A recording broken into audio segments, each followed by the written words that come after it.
Hello, everyone. So, our name is The Healthy Group, and today we will be talking about occupational health and safety in Canada, especially in Ontario. My name is Alize, and I'm presenting the introduction part. And you'll also hear my voice again for recommendations. So, what we have for you today is a short introduction to health and safety, and then my friends will take over to talk about the occupational health and safety in live concert venues, focusing on event industry. And then we have car repair and body shop, and then we will talk about health clinics dealing with homeless people. So we will try to identify health and safety hazards within these different industries and occupations, and how to maintain a healthy and risk free environment for each of these industries. And then we have a recommendations part. These recommendations will be general, meaning no matter what the industry is, these recommendations can be applied mostly. And then we have a conclusions part. Health and safety is critical for organizations. It's not only for employees' well being, but it's also for the organization's overall well being, welfare. It's technically a human resources approach. However, it's everyone's responsibility to implement and also very important to comply with the rules. And by rules, what I mean is precautions. There's a great quote from our textbook, actually, Management of Human Resources, that explains as well. So it says the appropriate time to begin controlling workplace accidents is before the accident happens, not after. Therefore, precautions must be taken beforehand. To implement these precautions and inspect how they are being practiced within the organizations, most provinces in Canada order organizations to form committees. So these committees must include workers um, along with managers, which is great. And also, these workers must be, at least one of them must be certified and had health and safety training. There are some indicators for these committees to identify workplace hazards. So, according to our textbook, some of the common indicators are obviously increased number of accidents, high employee absenteeism and turnover, and also low production quality. So, if your organization, if your firm isn't producing as well as you did before, then that could be a sign of workplace hazards. Hi everyone, I am Naved. Today I am going to discuss about the health and safety hazard and precautions for an employee working at a live concert venue. There are ample of hazards that an employee can face while working at a live concert venue that can cause danger. Production environments and live concert venue can be dangerous places as they contain vast assortment of equipment, tools, chemicals and people. And these components can also cause an and create a numerous hazards, some with the potential of causing permanent injury. The factors in hazards while working for a live concert are as follow. Environment. Climate and weather conditions are considered as a hazard if proper equipments are not available. The climate in Canada is worse in the time of winters. Employers should provide necessary clothing, equipments like winter coats, gloves, and safety shoes. Next is performing area or stage should be designed by an engineer as it carries heavy concert equipment, so to make sure is it capable for carrying weight for the equipments. Entry and exit signs should be clearly identified so there is no chaos of the people while entering and exit. Proper light should be done for all the pathways so that they are clearly visible. The next area is backstage. All the necessary items like first aid kit, clean drinking waters and washrooms should be arranged for all the employees while working at the venue. Then it is venue security. Security should take care of the trespassers, that no trespassers should enter in the venue place. Security should also take care that no public should enter in the area of backstage. And the last I like to say about the vehicles. Vehicles which are used to transport the equipments for the concerts, that should be clearly checked and that should be well maintained. The license of the driver should also be checked. So these are some hazards for a live concert venue. And now further my friend Srini will take over. Thank you.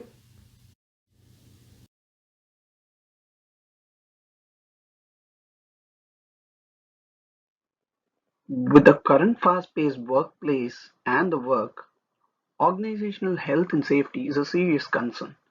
So let's look for who's responsible for the safety and the health. So we can go on and chart down as many as possible, but the four important people who are responsible are obviously the employer, the employee, the government, and the industry. So adhering to the law by just one of them is not sufficient, but all of them is what makes a safe workplace. With paying due respect to the employee and introducing all the health and safety measures by the employer is definitely going to be a key. And also the vice versa, being responsible by following the prescribed safety measures makes a good employee. So today, myself, Srini and Thugitha would walk you through the safety measures and the recommendations involved in the car repair and the auto body shop.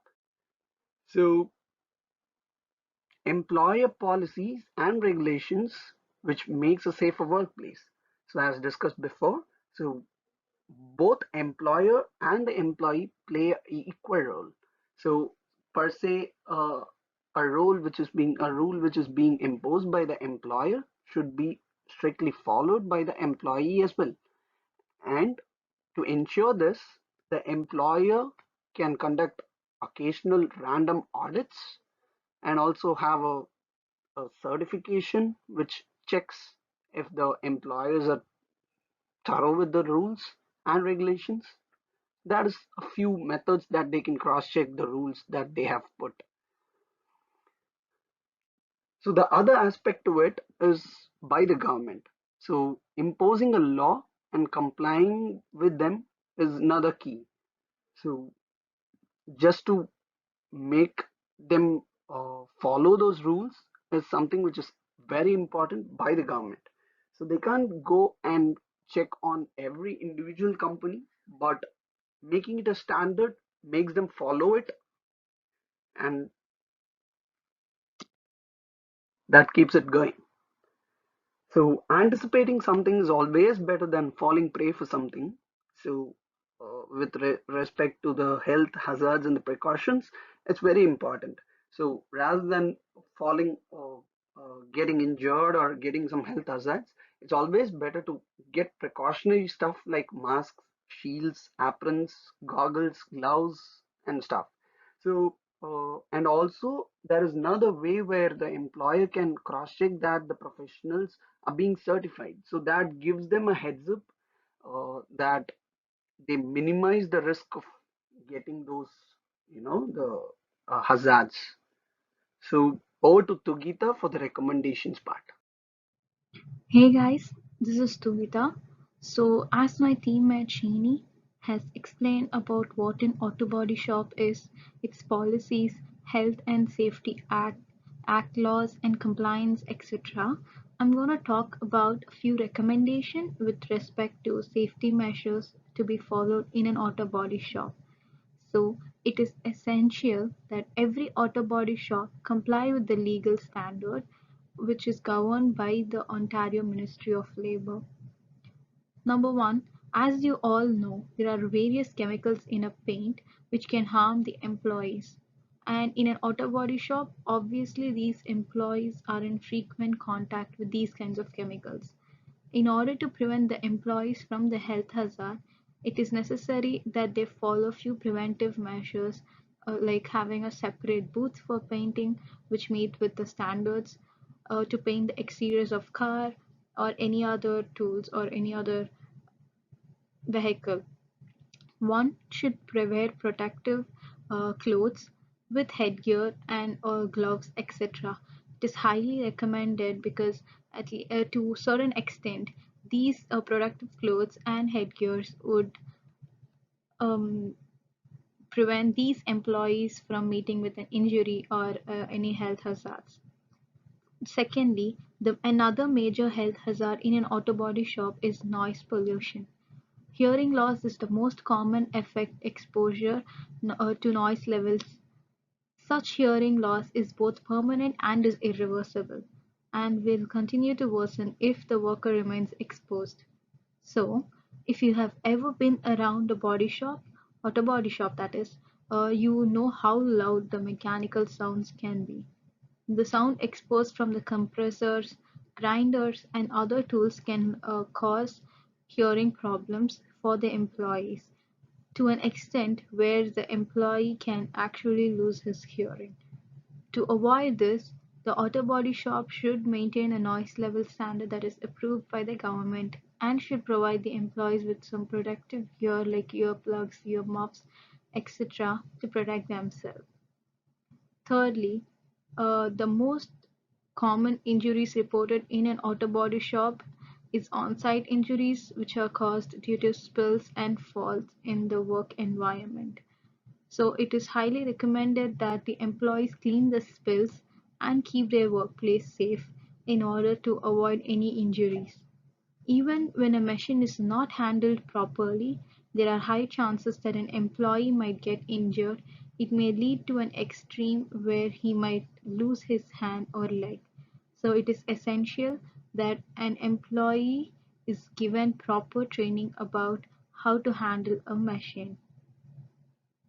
And last but not the least, auto body shop generally produce a number of potential hazardous waste.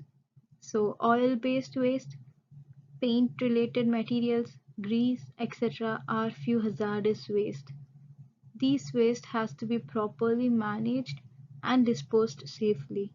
If not, these hazardous substances can be ignitable, flammable, uh, or toxic and can cause serious injury to the employees and to the environment also. So employers has to take proper measure to dispose the chemical waste safety, and the employee must follow the safety measure properly to avoid any injury. Most important of all, employees should be given proper training about these precautionary measures.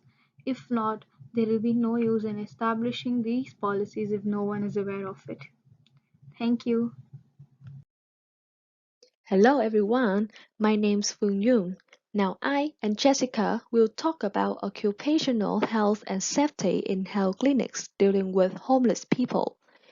A health clinic dealing with homeless people would likely be exposed to many workplace hazards, and it is important that employers and workers are properly educated on potential risks and informed on how to combat them safely. First of all, when it comes to potential risk, there are some that a health clinic dealing with homeless people would face, including being exposed to viruses and illnesses, violence or assault, and burnout or PTSD, which stand for post-traumatic stress disorder. It is important to be proactive and think of all potential situations that can happen while working in this industry, so workers are properly prepared and equipped to deal with the task at hand. And to ensure the health and safety of all parties involved, we can implement routine practices, hygiene standards, food safety standards, environmental safety standards and procedures, cluster of illness protocol, and Occupational Health and Safety Act. Now, my friend Jessica We'll talk about some cases in a health clinic dealing with homeless people. Hey guys, so Demi explained the potential risk that a health clinic dealing with homeless people would face. Now we're going to take a look at 3 specific case studies and explain how to ensure the health and safety of the employer, the employee, and the client in each of the scenarios. So for the COVID-19 pandemic, routine practices are set in place. So for example, the use of personal protective equipment, or PPE, such as gloves, masks, sanitizers, and all other equipment, should be properly utilized at all times.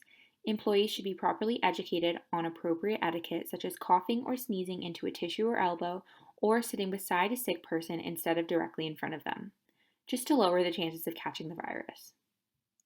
Environmental safety standards and procedures are also set in place, so cleaning and disinfecting all areas and surfaces, which include high-touch surfaces like doorknobs and railings, as well as low-touch surfaces like windows and floors. Cleaning schedules and coordinating sleeping arrangements are also important. So for example, isolating the sick people and making sure each bed is a safe distance from one another. Proper ventilation and hygiene standards, such as properly washing hands, are also another important way to maintain everyone's safety. Lastly, the clusters of illness protocol is a measure that can be taken when multiple people are showing symptoms of a virus. So, in this case, you must report the potential outbreak and you also must clean and disinfect all areas and surfaces in contact with the illness. To protect against a potential bloodborne illness such as HIV, routine practices are again set in place. So the employers and the employees must be educated on the Ontario Health and Safety Act, the OHSA, the Hazardous Materials Guide, WHMIS, and the SHARP Safety Protocol. There has to be proper training for all workers, and vaccinations are sometimes offered to protect against the workers. So, for example, the annual influenza shot and TB skin tests are sometimes offered. Health and safety standards are another important aspect in maintaining everyone's safety. Sharp safety is extremely important, especially when dealing with a bloodborne illness such as HIV. A sharp can be defined as anything that can puncture the skin, so a razor blade, needle, scissors, or anything like that. The safe handling and disposal of all sharps is mandatory. And lastly, emergency response procedures are set in place should an accident happen. If someone is exposed to a potential bloodborne illness, they must contact 911 or visit a hospital immediately after the exposure. Post-exposure prophylaxis, or PEP, can be administered after the exposure to prevent an infection. And lastly, to protect against a skin infection such as bed bugs, routine practices, again, are set in place. So the use of personal protective equipment, gloves, masks, etc., and appropriate etiquette, such as washing contaminated clothing and linens, and in some cases, practicing social distancing. And environmental and hygiene standards are also really important to protect against a skin infection. So, cleaning and disinfecting all areas and surfaces, again, that includes high touch and low touch surfaces, implementing cleaning schedules, and also coordinating sleeping arrangements, so separating the people who may have a skin infection from the rest of the crowd. Lastly, contacting additional help if needed is a super important way to protect against everyone. For example, bed bugs may require an exterminator. To eliminate workplace accidents, we have some recommendations. First off, workplace conditions. Arranging safe workstations should be a top priority in organizations. For instance, sharp tools should be placed carefully in a car repair shop, or same goes for electrical equipment in live concerts. Secondly, we have employee selection. Data shows that only 4% of accidents stem from unsafe working conditions. So this means there are other factors, could be employee related. So research shows that there are some characteristics that may pave the way for accidents. So human resources departments should try to eliminate applicants who are more likely to have accidents. And to identify these individuals, there are some tools. So an example test can be ERI, which is Employee Reliability Inventory. It's a standardized test and it evaluates candidates' work behaviors beforehand. Moreover, of course, there could be physical and visual tests done. Thirdly, we have training.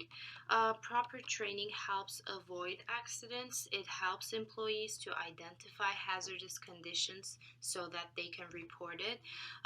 So there are some organizations who offer high quality training.